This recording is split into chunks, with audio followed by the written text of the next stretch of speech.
Contraponto, com Márcio Alvarenga e seus contraponteadores. 10 anos no ar.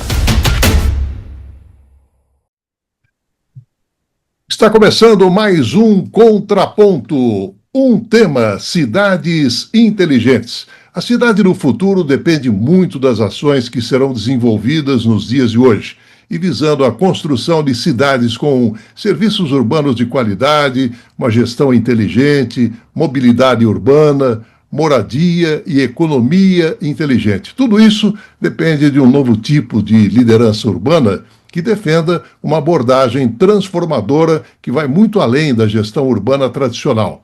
E como o tempo é implacável, tudo isso vai depender do que for decidido nos dias de hoje. E para o Contraponto, estamos trazendo as participações da vice-diretora do Instituto de Ciências Matemáticas e de Computação da USP São Carlos, ela que é coordenadora do projeto Integra Sanca, iniciativa que usa a tecnologia para modernizar a gestão, as políticas públicas e o acesso à informação centralizada para os cidadãos. Professora Kalinka Castelo Branco, prazer em tê-la no programa. Bom dia, professora. Bom dia, Márcio, prazer é meu, prazer enorme estar aqui. Bom dia a todos. E participa conosco também o professor titular da USP, coordenador do INCT, da Internet do Futuro para Cidades Inteligentes, ele que é pesquisador nas áreas de sistema de software, ciência de dados e cidades inteligentes. Professor Fábio Com, prazer em tê-lo de volta. Bom dia, professor. Obrigado, é um prazer conversar com você, com os ouvintes e ter aqui também a parceria da Kalinka, que é sempre muito bom. Muito bem, antigamente um cidadão ele consumia uma boa parte do seu tempo atrás de um carimbo de uma repartição pública. Hoje, em plena era digital, um tempo considerável é consumido pela ausência de integração de dados entre repartições, por exemplo, uma prefeitura, né? E o prontuário médico de um paciente nem sempre está disponível nas plataformas virtuais por ausência ou então falhas de conexão. E mudar esse panorama também significa perseguir os objetivos de uma cidade inteligente, professora Kalinka. É isso mesmo, Márcio. Hoje, na verdade, o que a gente tem é o nosso celular, o nosso computador, ele tem todas as informações que a gente precisa. A gente não precisa mais ter o RG, a carteira de motorista, essas coisas estão todas ao alcance das nossas mãos, do nosso celular ou do nosso computador. E o que acontece é que muitas vezes, como você disse, um prontuário ou alguma informação que a gente queira obter, ela está com informações diferentes em locais diferentes que o governo nos disponibiliza. Então, essa é uma das iniciativas que a gente vai está iniciando aqui em São Carlos, de fazer essa integração desses dados e dessas informações, desses vários sistemas de gestão, tentando melhorar a vida desse cidadão. Contraponto, professor Fábio. Eu acho que ao longo das últimas décadas isso tem melhorado bastante, né? Então o tempo que a gente gastava em repartições públicas, tendo que se deslocar, às vezes só para levar presencialmente um documento, isso já virou coisa do passado. Mas ainda existe uma cultura da inércia, né? Então tem muita coisa que podia ser muito mais simples e implementada de uma forma mais eficiente e a gente ainda às vezes quer ter alguém que exige um carimbo ali no papel ou uma assinatura de algum jeito que não precisava ter. Então, eu acho que é uma batalha diária nossa para usar a tecnologia para tornar a nossa vida mais tranquila e poder dedicar nosso tempo para as coisas que são mais interessantes, né? Professora Kalinka, uma liderança visionária e colaborativa que constrói parcerias, impulsiona ações em todos os setores da sociedade para lidar efetivamente com os complexos desafios urbanos de hoje, né? Enquanto se compromete também com uma visão de longo prazo para um futuro que seja equitativo, próspero, sustentável. E eu pergunto se isso significa estar justamente na rota de uma cidade inteligente. Eu acredito que sim, é isso. A gente quer que todo mundo possa fazer parte, a gente quer que as pessoas consigam ter a informação ao alcance e que a gente consiga, a gente não precisa, não tem a necessidade, né, de sair e ficar buscando em outras cidades, em outros locais. Então, isso é que a gente imagina ser algo inteligente, ou seja, trazer em benefício da sociedade aquilo que a gente tem de tecnologia e de melhor, e não fazer com que se perca tempo buscando acertar esses desencontros, né? Uhum. Professor Fábio, o senhor tem sido um pesquisador quanto ao uso da bicicleta como um meio de transporte para se transformar num instrumento visando promover a mobilidade urbana sustentável através da redução do consumo de energia e também do apoio à conscientização ambiental. Como é que esse apelo tem ecoado, hein, professor? É, tem diferentes forças aí atuando, né? Tem muita gente querendo uma mobilidade mais ativa, mais sustentável, mais saudável. Por outro lado, tem de novo uma inércia muito grande, né? Ao longo do século XX, as cidades brasileiras foram moldadas para o carro, né? Centralizadas no carro. Então, na cidade de São Paulo, por exemplo, 1/3 da área dedicada da cidade é dedicada aos carros. As ruas, as avenidas, os estacionamentos, as garagens. Então, 1/3 da cidade é para os carros e 2/3 é para a população. É uma coisa muito, muito grande, muito díspare, né? Então, mudar isso é algo muito difícil, né? E se você conversa com os urbanistas modernos, todos eles dizem que uma cidade saudável, uma cidade onde você pode, em 15 minutos, ou de transporte público, ou a pé, ou de bicicleta, fazer tudo o que você precisa. Então, assim, em 15 minutos, num desses 3 modos de transporte, sem usar o carro, você vai para o supermercado, você vai para a escola, você vai para o médico, você vai para a sua diversão, você vai para o trabalho. E grandes cidades brasileiras estão muito longe disso, né? Ou a gente tem que passar horas no transporte público, ou a gente tem que pegar o carro e passar também bastante tempo poluindo e nos congestionamentos. Então, a gente precisa fazer uma força para transformar as cidades mais saudáveis nesse aspecto da mobilidade, né? Pois é, São Carlos, a Avenida São Carlos tem algumas subidas interessantes. A senhora tem bicicleta, professora Kalinka? Eu tenho, mas confesso que não uso, porque na verdade aqui para chegar da onde eu moro até a universidade seria complicado porque eu tenho que pegar uma pista e não tem ciclovia, então o risco seria muito grande. Então eu acho que vem ao encontro do que o Fábio falou, no sentido de que, apesar da gente ter vontade, querer, seria impossível, porque eu estaria me arriscando, eu estaria colocando minha vida em risco, o que não faz sentido. Então, eu não tenho essa inteligência aqui, que não é algo relacionado a uma tecnologia propriamente dito, mas a gente não tem uma cidade inteligente no sentido de permitir que, mesmo eu morando de carro a 8 minutos da onde eu trabalho, eu não consegui chegar de bicicleta, que eu levaria talvez 15 minutos, por não ter uma via que permita que eu tenha essa acessibilidade, né? Então isso é bastante complexo e não é uma cidade tão grande quanto São Paulo, então não é um centro grande, é uma cidade de pequeno, médio porte, aonde eu já não consigo ter essa mobilidade urbana, não consigo ter essa inteligência urbana que me permita consumir menos combustível e ter uma qualidade de vida melhor, podendo me movimentar e ter essa mobilidade através de bicicleta. Pois é, São Carlos, aqui Uberlândia, poderiam também ser locais interessantes para projetos pilotos, né, professor Fábio? Porque muitas cidades estão recorrendo a tecnologias inteligentes exatamente para aliviar o congestionamento do tráfego, oferecer aí aos usuários atualizações em tempo real. Por exemplo, a Associação Brasileira do Setor de Bicicletas realizou um levantamento apontando que durante o monitoramento de 12 meses, o aumento total de ciclofaixas nas capitais brasileiras foi de 280,7 quilômetros, ou seja, uma média de 152 quilômetros de ciclovias e ciclofaixas, isso no ano passado. E que impacto esses números representam, professor Fábio? Esse número não conhecia exatamente, mas isso é no país inteiro, né? Sim. 150 quilômetros no país inteiro é nada, né? Então algumas cidades estão fazendo um esforço, né? Então, a cidade de São Paulo, atualmente, se não me engano, tem por volta de 700 quilômetros de ciclovias e ciclofaixas, e a prefeitura tem um plano de, nos próximos anos, dobrar esse valor, né? Agora, a questão se o plano vai ser realmente implementado, isso depende da vontade aí política da prefeitura e da pressão também da sociedade, né? A gente vê que, por exemplo, na história de São Paulo, um prefeito que lançou essa ideia das ciclovias foi o Fernando Haddad, né?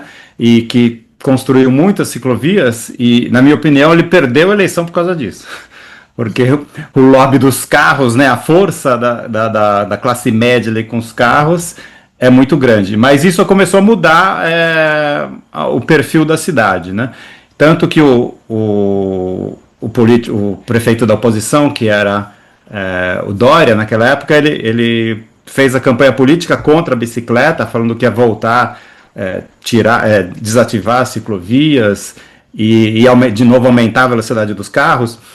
E o que aconteceu, ele não conseguiu tirar as ciclovias, porque teve uma resistência da sociedade, e depois de 2 anos ele até mudou de ideia e ele construiu mais ciclovias, né? E todos os prefeitos que vieram depois construíram mais ciclovias, e então essa pressão da sociedade tem feito até prefeitos mudarem de posição e continuarem investindo nisso. Então, São Paulo é um caso, mas tem muitas outras cidades, por exemplo, Rio de Janeiro usa 5 vezes mais bicicleta que São Paulo, e tem um caso interessante no estado de São Paulo, que é Santos. Em Santos, 15% das viagens são feitas em bicicleta, que eu saiba é o maior percentual que eu conheço aqui no Brasil. E porque é uma cidade que já tem décadas aí de história das pessoas usarem bicicleta. Então, é possível mudar. Tem muitas cidades que ainda esse movimento não chegou, mas é algo aqui que pode chegar. Algumas cidades têm o problema da topografia, né? Tem muitas subidas e descidas, como você mencionou, mas agora está começando a se popularizar as bicicletas elétricas, que também resolvem esse problema da subidinha. Então, tem potencial enorme nos próximos 10 anos para crescer muito esse transporte ativo, que é bom para a cidade e é bom para a saúde das pessoas também. Uhum. O professor Fábio fez um apontamento correto, porque a capital paulista tem 770 quilômetros de ciclovias, e a meta, inclusive, da capital seria quintuplicar esse número de ciclistas nas ruas até 2030. Agora, professora Kalinka, nas últimas décadas, né, a política de transporte público urbano priorizou o alívio do tráfego, a conservação de energia, a redução de poluição. Isso ainda é pouco quando a gente fala de cidades inteligentes, professora? Isso ainda é pouco, e o que o pessoal tenta fazer é justamente isso, diminuir o horário de ônibus, e aí através das informações e coleta de informações, otimizar tudo isso, mas certamente é pouco, né? Então eu acho que trazer esses outros meios de locomoção, permitir que a sociedade tenha outras formas de estar agindo aí, intervindo, eu acho que é o que vai permitir a gente ter uma cidade chamada de inteligente, porque a inteligência não está só também na tomada de decisões a partir dos dados. Os dados servem sim, mas a gente tem que ser inteligente no sentido de permitir uma boa qualidade de vida e de garantir que o cidadão tenha acesso às informações e a também bons meios de transporte, saúde, etc., né? Que é mais uma prevenção do que depois tomar decisão em cima daquilo que já existe. Contraponto, professor Fábio. A tecnologia pode ser utilizada em vários aspectos aí da mobilidade, né? Transformando o transporte público mais eficiente, que é algo que ainda tem bastante espaço para melhorar. Em particular, em São Paulo é engraçado que a gente tem uma das maiores frotas de ônibus do mundo, né? São 15 mil ônibus, o que é muito bom. Por outro lado, os ônibus são o meio de transporte que gera maior poluição. Então, a gente tem uma poluição enorme na cidade de São Paulo, que é gerada pelos ônibus e que causa doenças respiratórias muito sérias e milhares de mortes, né? E a gente já tem uma solução para isso, que é eletrificar, transformar em ônibus elétricos. Mas é engraçado que a prefeitura lançou um plano lá que rapidamente eletrificar os ônibus e voltou atrás. E agora a eletrificação dos ônibus em São Paulo está muito lenta, né? É algo que precisava ser investido mais. É engraçado que a gente vê coisas que são tão óbvias, né? Porque você eletrificando rapidamente os ônibus, você diminuiria rapidamente a poluição da cidade, você teria um ganho enorme na saúde da população, mas mesmo assim tem forças ali que mantém a gente na inércia e torna tudo muito difícil. Mas eu fico batendo nessa tecla, a gente tem que continuar fazendo pressão para mover para frente, porque tem muita coisa para melhorar. E a gente já tem as tecnologias que permitem isso, né? Uhum. Professora Kalinka, a Associação Brasileira de Normas Técnicas se utiliza de indicadores para mensurar a implantação de políticas, programas e também projetos que atendam às necessidades dos habitantes das cidades brasileiras. E a ABNT desenvolveu um processo de certificação de indicadores para ajudar as cidades a atrair investimentos e também impulsionar o desenvolvimento econômico a partir de dados comparativos globais. E, de acordo com o ranking de 2024, foram analisados 74 indicadores e 11 eixos, pesquisados em 656 municípios brasileiros com mais de 50 mil habitantes. E esse ranking ele foi criado exatamente com o objetivo de mapear as cidades com maior potencial de desenvolvimento no Brasil por meio aí de indicadores que retratam a inteligência, a conexão e a sustentabilidade. Por exemplo, Florianópolis ficou em primeiro lugar e Vitória do Espírito Santo em segundo, São Paulo em terceiro, Curitiba quarto lugar e Niterói em quinto. E aí eu pergunto, o que essa iniciativa motivadora para incentivar as cidades a buscar cada vez mais índices melhores e que possam contribuir para a inteligência, para a conexão e para a sustentabilidade, professora? O que a gente vê é que, na verdade, o que as pessoas querem é um bom lugar para se morar, um bom lugar para se viver, um bom lugar para se criar a sua família, os seus filhos, né? Então, quando a gente busca uma cidade onde tem esses bons índices de cidades inteligentes, de cidades onde se preza pela qualidade de vida do cidadão, o que a gente quer são famílias que vão criar seus filhos e que pretendem passar a vida ali. Com isso, trabalhar, gerar recursos para a cidade, reverter isso em benefício da própria cidade, com isso construir e melhorar, elevar o PIB da cidade, melhorar a qualidade ainda mais da cidade. Então, o que eu vejo é que, por exemplo, essa iniciativa da cidade de São Carlos de fazer a integração dos dados, de prover essa melhoria em termos de acessibilidade, de garantia dos dados do cidadão, fazendo com que ela se torne uma cidade, não só uma cidade inteligente, mas também uma cidade resiliente, é permitir que essa cidade, sim, seja algo em que as pessoas queiram morar, onde as pessoas queiram viver. E com isso, claro, que as pessoas querem investir na própria cidade. E aí a gente tem a relação do custo-benefício de vida e da qualidade de vida e de salário da pessoa que mora aqui melhorada. Então, com isso, a gente eleva a capacidade da cidade, a receita da cidade e a gente tem uma prosperidade, que é o que se espera, né, em atingir isso aqui no Brasil, em cidades que venham a ser referência não só dentro do Brasil, mas no mundo. Seu contraponto, professor Fábio.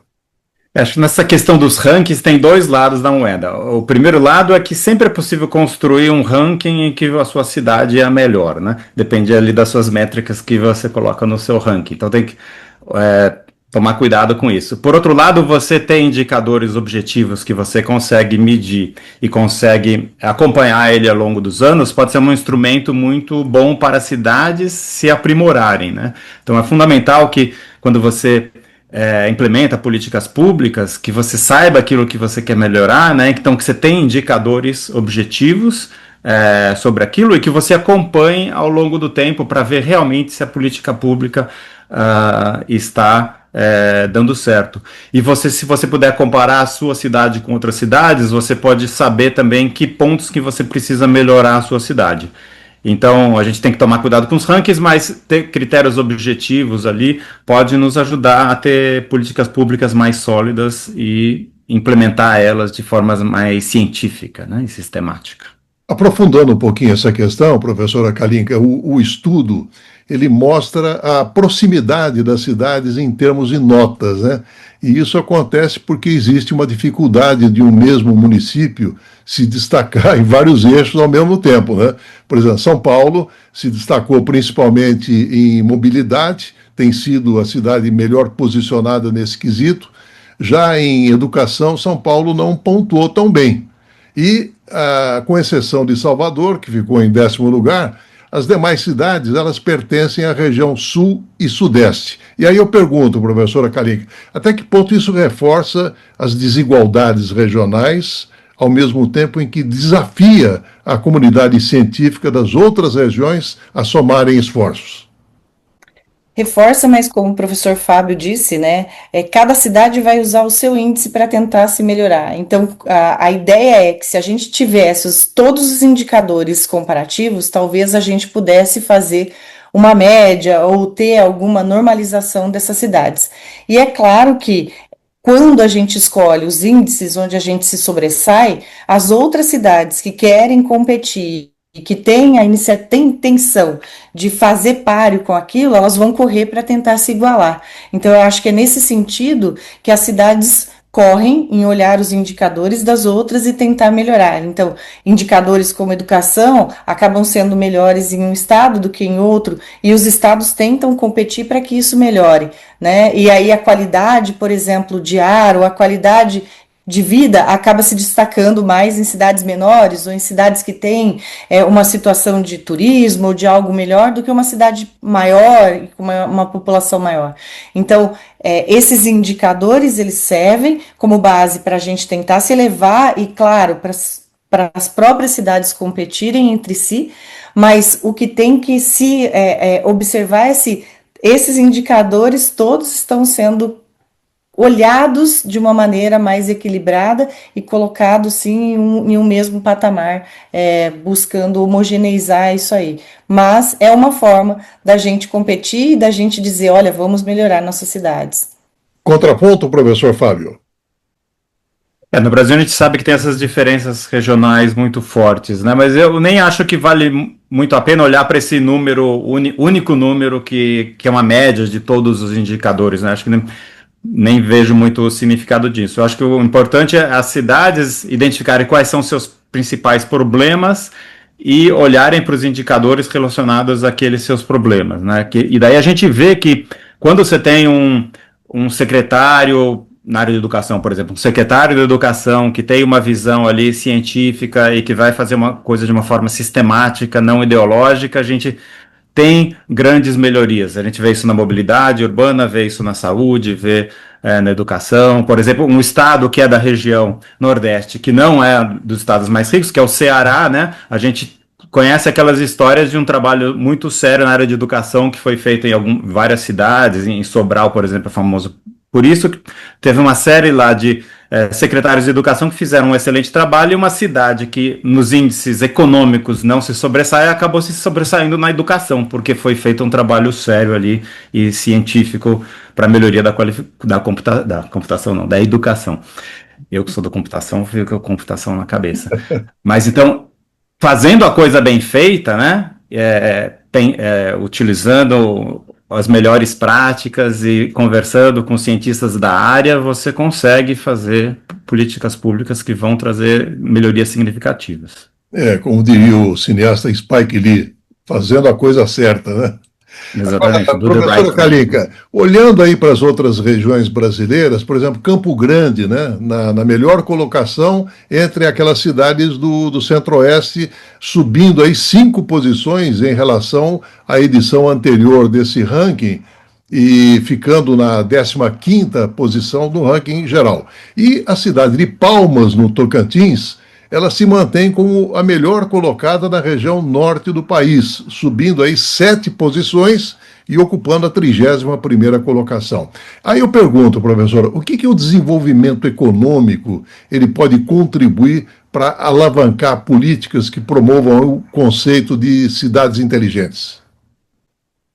Na verdade, o desenvolvimento econômico ele permite que você faça investimentos. Então, quando as empresas ou quando a região ela está toda destinada a fazer uma melhoria, há investimentos. Então, não só o investimento do governo, mas o investimento do capital privado. E isso permite que você movimente toda a economia e que você consiga aportar recursos para que haja melhorias, tanto na parte de planejamento de políticas públicas, quanto na execução dessas políticas públicas.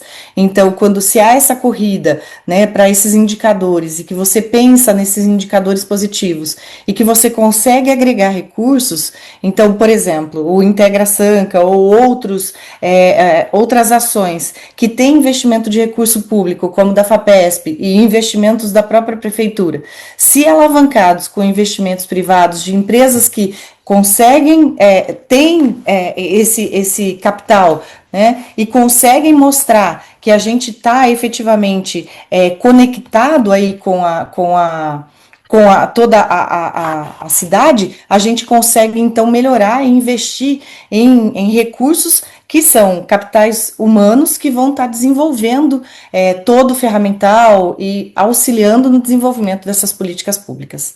No seu contraponto, professor Fábio, eu queria que o senhor contemplasse ainda a seguinte questão, voltando um pouquinho no ciclismo, né? Que oferece vários benefícios aí em geral, como a prevenção de doenças, a redução de tráfego, os problemas de compartilhamento de bicicletas que se tornaram muito populares nas principais cidades brasileiras, mas eu pergunto se o ritmo ainda é lento. Tá. Sim, com certeza o ritmo é lento porque faltam políticas públicas de incentivo ao uso de bicicleta. E tem dois tipos de políticas públicas. Uma tem a ver com o que a Kalinka falou logo no começo. A pessoa tem que se sentir confortável de andar de bicicleta. E para ela se sentir confortável, ela tem que se sentir segura. E segura em dois aspectos, né? Segura no sentido de tráfego, que ela não vai ter carros andando ali, ela não vai a pessoa não vai ser forçada a andar no meio dos carros, que é uma coisa perigosa mesmo, então a pessoa tem medo e tem razão para ter medo, né?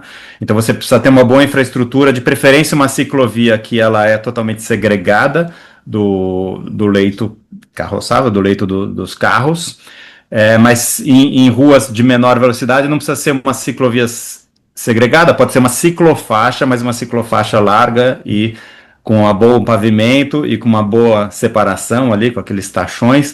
Se tiver isso, as pessoas vão se sentir mais seguras e mais confortáveis. Além disso, tem a questão da segurança pública, né? A pessoa tem que se sentir confortável de, por exemplo, voltar para casa às 6 horas depois que anoiteceu e não ter medo de ser assaltado, ou de roubar a bicicleta, ou de roubar a pessoa, né? E para isso, as ciclovias a gente sabe construir, não existe nenhuma grande dificuldade nisso, é só ter um investimento, né? E na segurança pública é preciso usar a inteligência, é preciso iluminar bem as coisas, é preciso ter um policiamento inteligente, né? Essas seriam duas forças que com certeza aumentariam ali a adoção da bicicleta. Daí tem outras coisas que são complementares, por exemplo, ter bicicletários em hubs de transporte público. Então, nas estações de metrô, nos terminais de ônibus, você tem um bicicletário, de forma que você pode, por exemplo, ir da sua casa até a rodoviária ou a estação de metrô, você vai de bicicleta e deixa a bicicleta lá, e daí você faz uma perna mais longa para ir para o trabalho, por exemplo, de metrô ou de ônibus, né? Então esses bicicletários aí também são importantes. Outra coisa que se diz também sobre em cidades de clima quente, você ter no local de trabalho um chuveiro onde a pessoa pode tomar uma ducha assim que ela chega, porque se você vai de bicicleta a 30 graus, você provavelmente vai chegar suado lá. Se você puder tomar uma ducha antes de começar o seu dia de trabalho. Então, são coisas simples ali que muitas cidades do mundo já é uma rotina, mas que em várias cidades brasileiras ainda não tem isso, né? Então, é preciso essas várias ações aí para aumentar a velocidade do crescimento da adoção da bicicleta, que atualmente, como você falou, está crescendo, mas num ritmo muito mais lento do que poderia e deveria. Professora Kalinka, o professor Fábio falou de segurança pública, de iluminação, né? E as cidades inteligentes, elas podem usufruir de economia, e um exemplo disso é exatamente o uso de sensores na iluminação, permitindo aí uma melhor gestão de energia. E um outro aspecto importante é o ambiental, não só pela economia de eletricidade, mas também pela melhoria do trânsito. Afinal, quanto menos congestionamentos, menos emissões poluentes. E já dispomos também, professora Kalinka, de um arsenal importante para deixar claro de que, quando falamos de cidades inteligentes, não se trata mais de filmes de ficção científica, né, professora? Não, não se trata mais. Exatamente, a partir do momento que a gente tem todos esses elementos integrados, então ele falou de segurança, tem as luzes, que é possível sim a gente usar toda a parte de IoT, internet das coisas, com esses sensores todos conectados e a gente poder iluminar e desligar quando de melhor momento. A gente pode ter câmeras também que podem ser acionadas e podem estar registrando todos esses pontos, lugares mais críticos, onde há um número maior, um crescente de criminalidade, né? Então a gente tem todos esses elementos que sim, podem nos auxiliar, e isso não é mesmo algo que a gente pode dizer, é uma cidade do futuro. A gente tem tido várias ações que têm tornado e colocado essas cidades nessa rota, como você bem mencionou no início, nessa rota rumo às cidades totalmente inteligentes. Então a gente vai ter que aliar aí tecnologia, sensores, elementos, toda a capacidade de criatividade, né, das pessoas de pensar o que é que pode ser melhorado, o que é que não pode ser melhorado, a integração de dados, a inteligência artificial, a segurança. Então são vários dos quesitos que são mesclados e que já estão colocando algumas cidades nesse rumo, né? Então a gente já tem pontos e elementos que podem ser agregados, então dados que são coletados podem ser coletados e já são aí de mobilidade urbana que pode permitir isso. Algumas cidades já têm alguns sensores desses instalados em vários dos postes, já tem câmeras também que podem trazer todas essas informações. Então a gente consegue sim, com vários desses dados e vários desses recursos, já dizer que em algumas cidades a gente já tem um certo grau de inteligência, mas que que ainda é pouco, né, frente ao que a gente ainda pode conseguir. Bom, aproveitando a sua experiência na área de bicicletas, professor, no seu contraponto, queria que o senhor contemplasse a seguinte questão: o que as bicicletas urbanas podem representar no avanço da consciência e também do próprio engajamento socioeconômico que possa contribuir para a formação de crenças pró-ambientais e também no cultivo aí de um modo de vida fisicamente mais ativo, professor? A gente vê que a bicicleta traz várias vantagens ali, além da vantagem para a cidade, tem estudos científicos que mostram que ela traz benefícios para a saúde física, né? Isso é meio óbvio, porque qualquer exercício traz benefícios para a saúde física. Mas também benefícios para a saúde mental.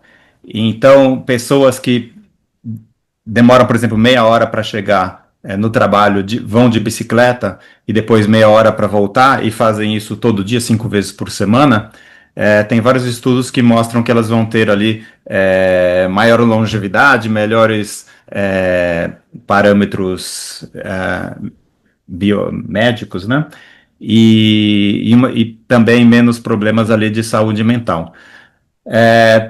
Nas grandes cidades tem uma questão que é a poluição, né? Então por um lado você melhora a sua saúde, por outro lado você também está exposto à saúde, problemas de saúde por estar exposto aos gases poluentes, e também tem a questão de você pode estar sujeito a acidentes. Então uma coisa que eu recomendo muito para as pessoas é usar todo o equipamento de segurança, usar o capacete, usar uma luvinha para proteger as mãos, seguir muito as regras de trânsito, ser muito conservador, né? Então na dúvida você não você tem que saber que você não tem chance nenhuma se você colidir com um carro ou com uma moto, então na dúvida seja conservador e não vá. Você tem que tomar muito cuidado com os pedestres também, porque os pedestres muitas vezes não estão cientes que a bicicleta está presente, né? E eu, pessoalmente, eu uso também uma máscara quando eu uso a bicicleta, que eu uso bastante frequente, uma máscara contra a poluição. Então tem máscaras que você pode andar pela cidade, assim você fica protegido dos malefícios da poluição e maximiza os bens ali para sua saúde física e mental. Eu acho que na média os ciclistas têm uma visão, uma preocupação com o meio ambiente, por estar mais próximo ali, né? Você está andando de bicicleta, você passa ali do lado da grama, você chega um pouquinho sujo de terra em casa no final do dia, então você está mais próximo do que no carro. Você está numa bolha, né? É como se fosse uma coisa totalmente isolada no mundo exterior, até com os vidros fechados, né? Então acho que o ciclista naturalmente tem esse contato mais próximo com a natureza. Às vezes a gente toma chuva na cabeça e é gostoso. Eu tenho capa de chuva também, você coloca a capa de chuva, então você tem um contato ali com o mundo que no carro você está totalmente isolado na sua bolha, você não tem esse contato. Mas isso também não quer dizer que todo ciclista é uma pessoa super consciente, assim. Eu tinha um amigo que ele é cicloativista, ele diz, não, tem ciclista canalha, tem ciclista que...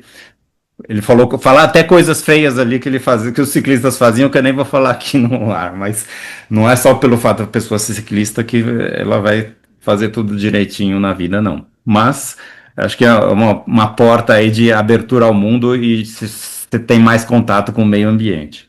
E recentemente nós tivemos aqui um amigo comum, professor Paulo Saldiva, que realizou um trabalho, ele que é ciclista ativo, né?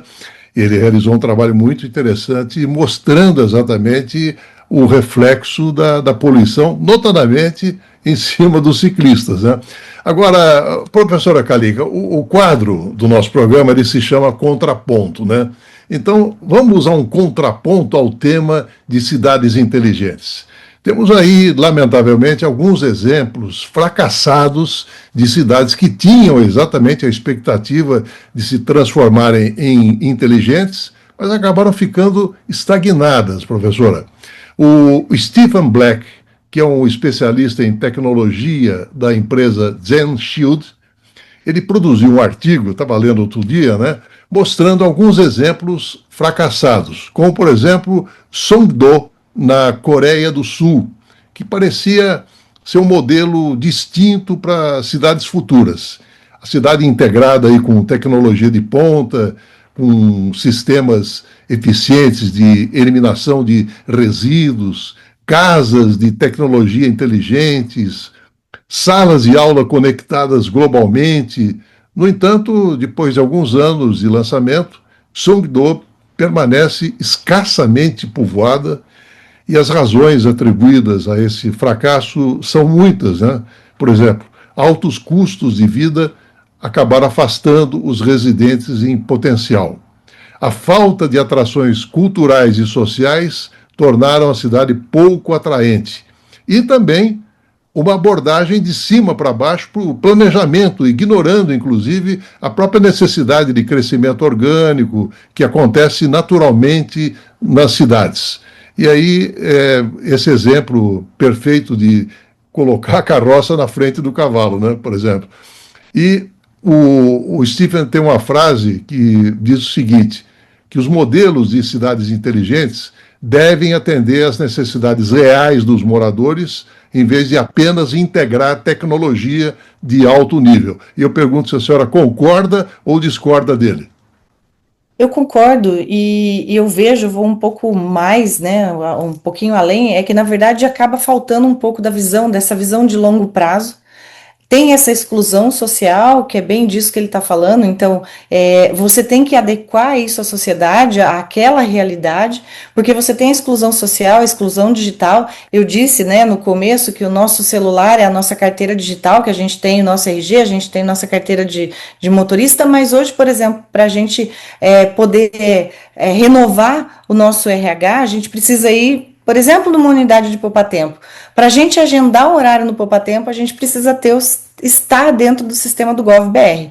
E muitas pessoas no Brasil não têm acesso ao GovBR. Então, como é que você agenda uma entrevista uma reunião, né, para fazer no poupa-tempo a sua renovação da sua carteira de habilitação do CRH, se você não tem nem o GovBR?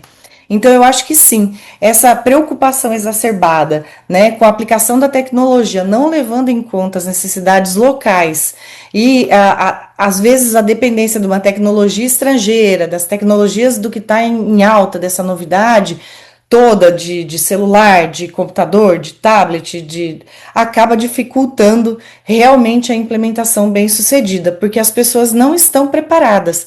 Então, você precisa desse letramento digital, você precisa que as pessoas não sejam excluídas desse letramento digital para que elas possam efetivamente fazer parte quando você insere a tecnologia e quando você diz que você vai ter que fazer tudo isso via um celular. Então, hoje, para a gente, por exemplo, dizer que a gente está vivo e um servidor, né, do Estado, ele tem que fazer a prova de vida. E tem dado muito trabalho fazer essa prova de vida, principalmente para pessoas que são mais velhas e que não têm esse letramento digital tão exacerbado, porque precisa tirar uma foto, você precisa entrar no sistema, você precisa ter o GovBR. Então, se você não levar tudo isso em conta e não tiver essa visão a longo prazo de que as coisas têm que ser feitas de uma forma mais tranquila e simplesmente jogar a tecnologia em cima, certamente isso vai ser, olha que coisa linda, mas a longo prazo isso vai morrer. Seu contraponto, professor Fábio? Sobre essa ideia de se construir uma nova cidade inteligente que vai ser perfeita, existe há muito tempo, né? O Le Corbusier, no início do século XX, já tinha uns planos de umas cidades ali mirabolantes, mas que não foram construídas. Mas o Oscar Niemeyer e o Lúcio Costa tinham o plano mirabolante de Brasília, que foi construída, né, aos custos muito altos ali do contribuinte brasileiro. E acho que Brasília, como cidade, que na época era para ser uma cidade inteligente, perfeita ali, ao meu ver, urbanisticamente foi uma grande falha, né? Eu acho Brasília muito bonita, é muito legal de se visitar, porque eu adoro arquitetura. Só que em termos de cidade, primeiro, não existe só, é uma cidade que foi feita por um ou dois comunistas, não sei se o Lúcio Costa era comunista, mas só gente de alta renda vive na cidade. O povo é forçado a viver fora da cidade e pegar um transporte público de má qualidade e se locomover com dificuldade para ir trabalhar na cidade de Brasília, né? Fora isso, em muitos lugares você não consegue comprar um pão ali sem pegar um carro, ninguém vai para o trabalho sem pegar carro, não tem um trem de superfície, não tem ciclovia, então é um desastre. E já tem dezenas de casos de desastres semelhantes nas últimas décadas, né? Eu acho que o jeito de se construir uma cidade inteligente não é assim com um plano a priori e você vai lá e constrói. Não, tem que ser uma coisa incremental, onde todo dia você aprende com as falhas e você vai corrigindo e você vai trabalhando nas cidades. Em particular, acho que a gente não tem que construir novas cidades, a gente tem que consertar as cidades atuais. E eu acho que essa ideia que eu falei no começo das cidades de 15 minutos, né? A pessoa poder ir para o seu trabalho, para a sua diversão, para o seu estudo, para fazer as suas compras em 15 minutos, andando a pé, ou de bicicleta, ou de transporte público, por um lugar agradável, é o que a gente deve buscar, né? Então eu gostaria de poder fazer uma compra pequena no supermercado, andando menos de 15 minutos a pé, num lugar arborizado, com sombra ou com proteção, né? Que eu me sinta seguro fisicamente também, né? Esse é o nosso objetivo, deveria ser o objetivo, e acho que todas as cidades podem ir aos poucos rumando nessa direção, né? Então essa coisa de você pensar na cidade ideal e construí-la do zero nunca vai funcionar. Você falou de Brasília, né? E eu me lembro aqui do escritor Esdras Nascimento, que, inspirado por Brasília, ele escreveu o livro O Ventre da Baleia, né? Que era exatamente a sensação do vazio que ficava para o habitante de Brasília. Professora Kalinka, eu li a tese de doutorado da pesquisadora Devika Prakash, do Instituto Real de Tecnologia de Estocolmo, na Suécia. E a sua tese, ela formula uma pergunta sobre governança urbana. Por que os projetos de cidade inteligentes não conseguem criar impacto? E aí, ela discorre dizendo que a implementação de projetos de cidades inteligentes está ligada a tensões políticas entre as organizações locais, estaduais, existentes e muitas vezes interrompida por ciclos eleitorais e pelo embaralhamento de burocratas do governo no comando da organização de cidades inteligentes. E ela encerra o seu trabalho com a seguinte reflexão que trago para a apreciação dos contraponteadores. A cidade inteligente não é, portanto, uma solução rápida para os problemas urbanos existentes. Como a agenda da cidade inteligente continua popular entre os governos estaduais e municipais, vale a pena reconsiderar se projetos icônicos, como salas de controle urbano integradas, merecem o investimento. E aí eu pergunto, professora Kalinka, a Prakash está certa ou está errada no seu ponto de vista? Ela está certa, né? Como disse o Fábio, a cidade ela não pode ser feita do dia para a noite. A gente tem toda essa construção e aí tem vários pontos, né? Como, por exemplo, a gente tem uma ausência desse planejamento de longo prazo, esses ciclos realmente políticos, eles acabam cortando e picotando. Essa foi uma das perguntas, por exemplo, que foi feita quando a gente teve esse projeto aprovado aqui, o Integra Sanca, dentro da cidade de São Carlos, olha, mas essa prefeitura vai acabar e a próxima prefeitura continua apoiando, né? Porque é um projeto de 5 anos, ele vai passar aí os anos que o prefeito está aí, né, em ação, e se ele não for reeleito, vai continuar. Então, essa ausência desse planejamento a longo prazo que a gente tem na parte política, ele é muito complicado. E o Brasil tem esses mandatos, né, de 4 anos, 2 anos, então isso exige uma visão de longo prazo para a gente conseguir colocar e fazer com que as cidades realmente possam ser construídas, né, e ajustadas, né, as cidades que já existem, elas serem reestruturadas, né, tem o alto custo e o financiamento que muitas vezes é limitado, então muitos municípios têm esse financiamento e esse baixo financiamento, então essa busca por esse aporte financeiro externo, seja de fundações, seja da iniciativa privada, isso é super necessário, e isso é uma busca contínua. Então, se a gente começar e não tiver uma continuidade, e não tiver uma forma de se retroalimentar, isso também não perdura, né? Tem também toda a parte de desigualdade social e essa exclusão digital que a gente acabou de mencionar, que a gente tem que estar olhando o tempo todo. Então, qual é a população que eu tenho? É uma cidade que tem pessoas que estão realmente engajadas, que eu consigo usar. Por exemplo, São Carlos é uma cidade onde a gente tem vários doutores, porque nós temos 2 universidades públicas aqui, a USP e a UFSCar, a Universidade Federal de São Carlos. A gente tem 2 Embrapas, a gente tem um Parktec, a gente tem, é uma cidade onde a gente tem vários doutores por metro quadrado, e mesmo assim a gente tem pessoas que estão excluídas, estão nessa exclusão social, estão nessa exclusão digital, né? Ainda tem a desigualdade social, e o Brasil como um todo, se a gente imaginar, tem muito mais.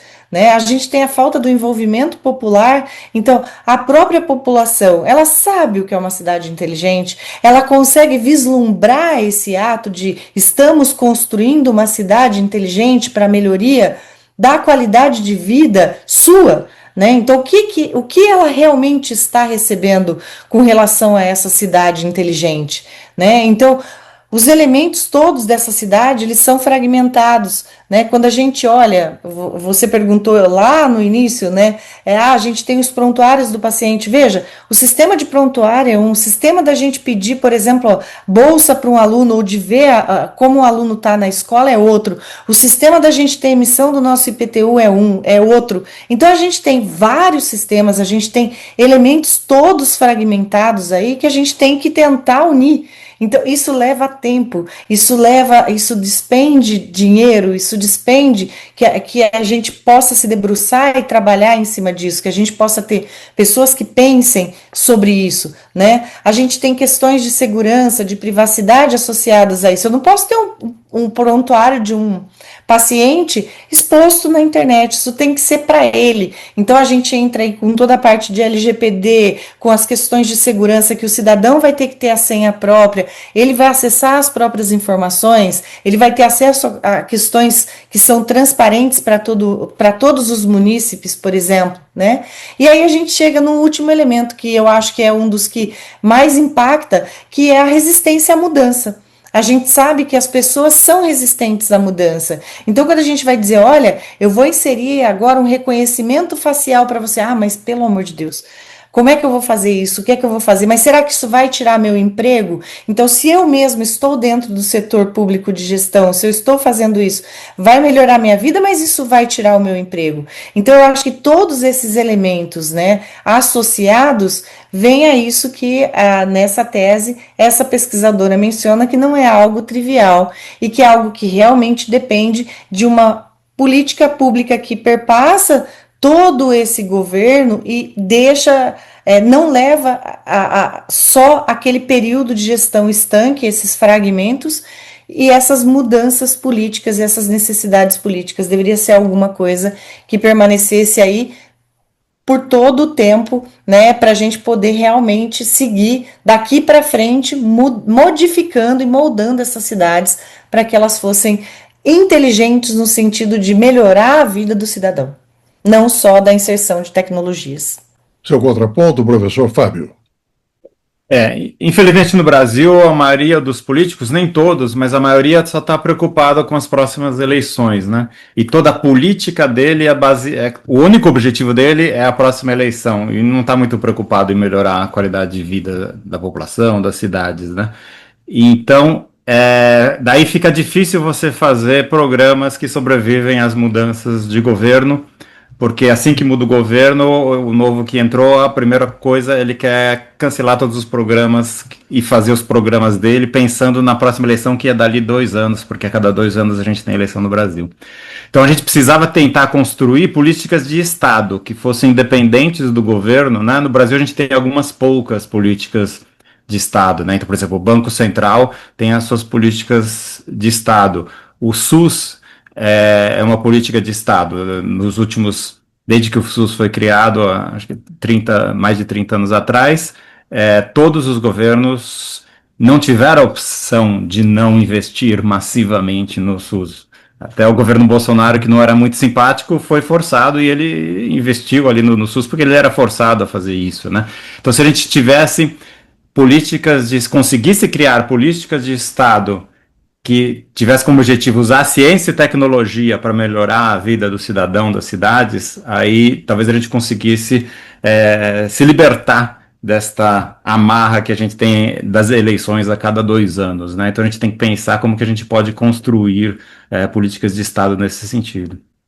Professora Kalinka, lendo a tese da Prakash, né, eu me lembrei do seguinte aspecto. Será que falar de cidades inteligentes também não acende aí uma luz de alerta, por exemplo, ao fato de que o Tribunal de Contas da União identificou 11,9 mil obras públicas paralisadas pelo país.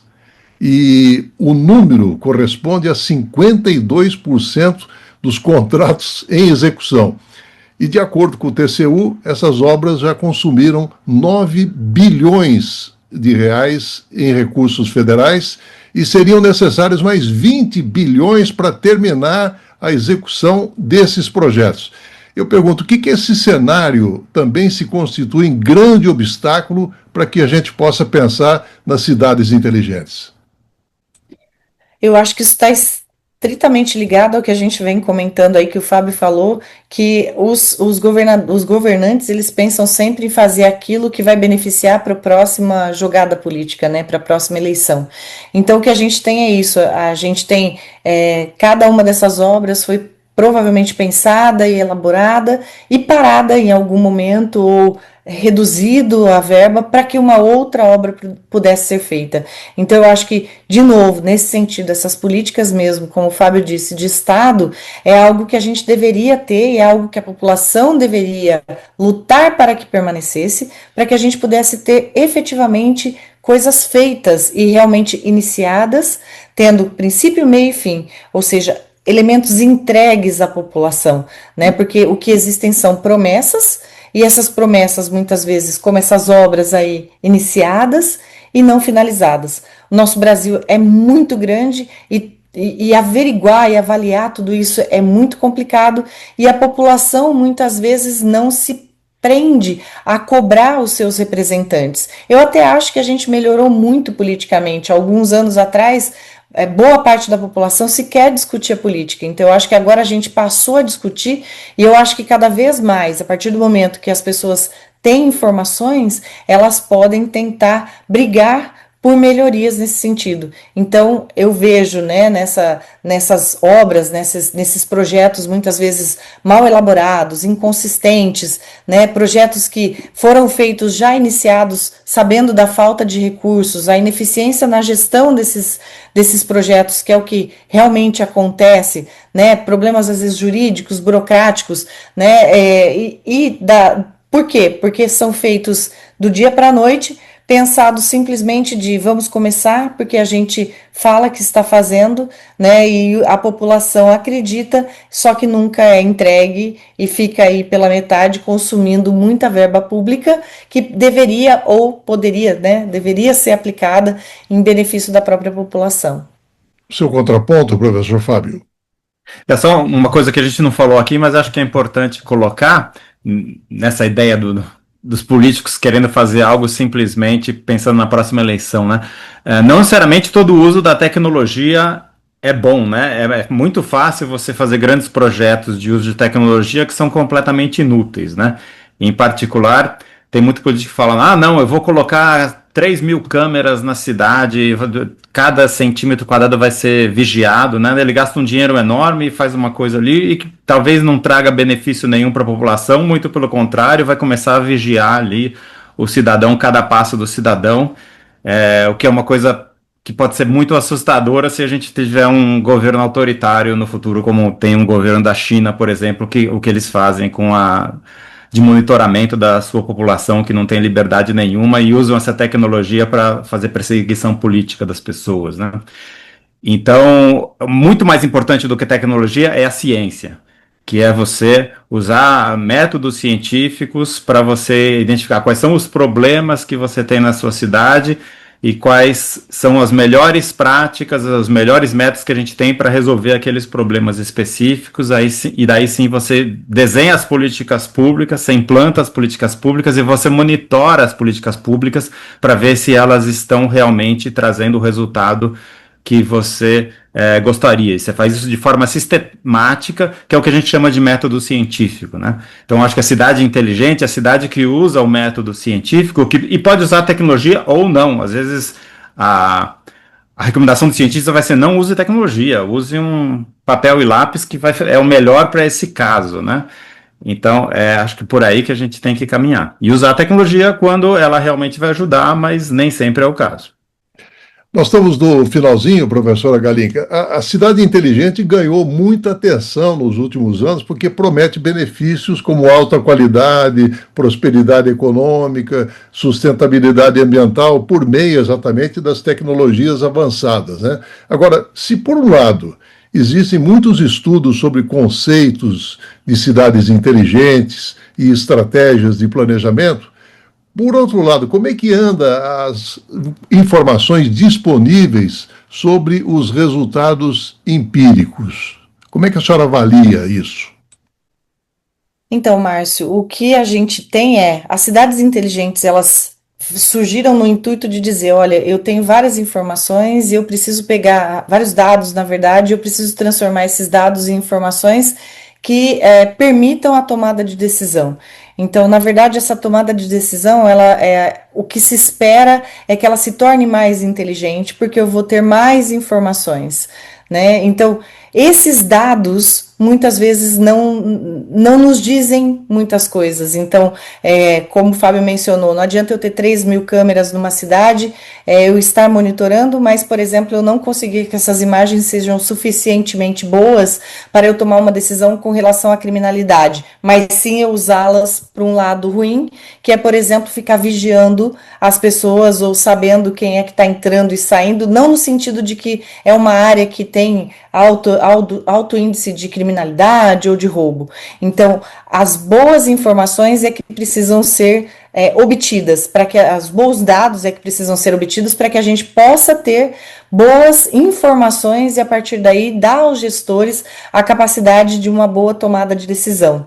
Então eu acredito que essas informações elas precisam ser obtidas de uma forma correta, muitas vezes não são, então a gente precisa minerar, a gente precisa pegar, coletar esses dados e fazer uma seleção de quais são as informações que vão poder ser úteis ou não, para que a gente possa dar esse elemento para que os gestores tomem as melhores decisões, né? Mas a gente precisa tomar cuidado realmente em conseguir obter esses bons dados. Então, eu acho que a ciência aliada, né, e essa é uma das coisas que, por exemplo, aqui São Carlos, como é uma capital da tecnologia, uma capital do clima, onde as pessoas, como eu mencionei, a gente tem várias unidades aí, várias universidades, várias unidades da Embrapa, as pessoas querem ver o que essas unidades, o que essas mentes pensantes dentro desses grandes centros podem reverter para a sociedade como um todo. Então, aliar a sociedade a esses centros de pesquisa e de desenvolvimento, no sentido de produzir algo em benefício do ser humano e da sociedade que está ao redor, é o que a gente precisa, é o que a gente pretende fazer, é realmente usar o fator humano, então os elementos que são formados dentro da universidade para reverter em benefício a essa sociedade aquilo que eles aprenderam com a ciência. Professor Fábio, o seu contraponto final. Isso eu acho que é uma coisa que falta muito no Brasil, você avaliar a implantação das coisas, né? Os governos gostam muito de implantar e fazer a inauguração e fazer bastante barulho da inauguração, mas depois não fazer o acompanhamento a longo prazo para ver se aquela política pública realmente surtiu algum efeito, né? Só para dar um exemplo, então aqui em São Paulo tem um problema enorme de acidentes de trânsito com motociclistas, sabe? Porque os motociclistas dirigem de forma ali completamente irresponsável, tem uma quantidade enorme deles, então todos os dias a gente tem centenas de acidentes com motociclistas. Se você vai no SUS, nas UTIs, quase metade dos leitos é para motociclista. A prefeitura tenta fazer coisas, né? Por exemplo, agora boa parte dos cruzamentos tem uma área na frente para os motociclistas ficarem de forma que eles ficam isolados do carro quando fecha o farol, e daí quando eles saem antes, então não tem aquele conflito com o carro, elimina alguns acidentes. Outra coisa que eles fizeram é ter uma faixa que chama faixa azul, faixa só para motociclista. E tem gente que diz que aquela parte no farol na frente traz bons resultados, mas que a faixa só para ciclista, na verdade, é ruim, piora, porque os ciclistas vão em maior velocidade, a chance de ter acidente é maior ainda. Mas eu não vi nenhum estudo sério avaliando isso aí. Então seria fundamental que a prefeitura, quando implanta a faixa azul, ao invés de ficar fazendo propaganda, falar, implantamos a faixa azul e um programa de monitoramento científico do que está acontecendo, e daqui a 12 meses, ou daqui a 24 meses, a gente vai ter o relatório dizendo se deu certo ou não deu certo. Se deu certo, a gente vai ampliar. Se deu errado, a gente vai cancelar o programa. Isso seria um político sério, né? E não um político que fica fazendo propaganda de algo que a gente não sabe se dá certo, mas o marqueteiro dele diz que tem que fazer propaganda e não interessa se deu certo ou não, né? Então, vamos continuar batendo na tecla de usar mais ciência. Professor Fábio Kohn, professor titular da USP, coordenador do INCT da Internet do Futuro para Cidades Inteligentes. Muito obrigado pela sua participação no Contraponto, professor. Eu que agradeço, é sempre ótimo conversar com você, e foi ótimo mais ainda hoje por ter a Kalinka aqui presente também. Participou conosco também, agradeço a participação da professora Kalinka Castelo Branco, vice-diretora do Instituto de Ciências Matemáticas e Computação da USP, ela que coordena o projeto Integra Sanca. Muito obrigado pela sua participação, professora Kalinka.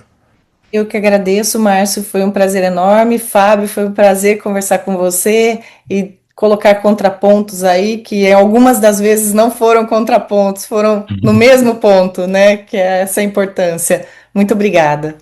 Muito obrigado ao Benício Batista na edição, José Luiz Caetano, painel eletrônico. Estaremos de volta na segunda-feira, a partir das 11 horas. Tenham todos um excelente final de semana e até lá.